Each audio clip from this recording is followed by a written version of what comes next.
Proti Spartě by chytal Dominik Hašek, znáš ho jako golmana? Ne. Těším se na něj. Já myslím, že už mám všechno za sebou nejlepší a že nám pustí hodně gólíků. To je určitě dobrý golman. Já myslím, že už to nebude to, co dřív prostě. Už ne. No jo, já si myslím, že byl dobrý golman, ale teď už asi tuhle sezonu nedochytá. Ještě jsem ho nikdy neviděla, takže asi to bude těžký. Takový starší, takže už taky má něco odchytáno, a tak zase může se předvést. No. Dominik Hašek je velká ikona, já jsem svýho času mu hodně fandil, pak si to trošku i pokazil, ale má můj respekt a obdiv. Myslím si, že ten už má určitě za sebou a že na Spartě tam v klidu převálcujeme. Doufám, že pár gólů mu dáme. Jako překonat asi, co myslíš, co by na něj mohl platit? Udělat mi nějaký finty. Myslím, že na něj bude platit to nějakou blafák. Si s ním poradí. Ton. A to je jeho blafák. To jim neporadím nic, to je na nich.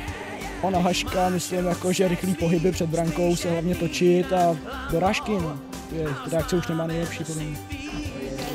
Nevím. Sparta ho dokáže překonat. Co od toho očekávám? Přijede asi Dominik Hašek, že jo?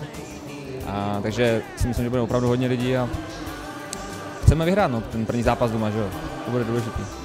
Když samozřejmě, že Dominik Hašek to je prostě ikona, že jo? No, to je ten nejlepší, jeden z nejlepších českých hokejistů, no, ale jako člověk potom na to zapomene, že jo? Když prostě hraje, snaží se dát gola, ať tam stojí jakýkoliv golman. No.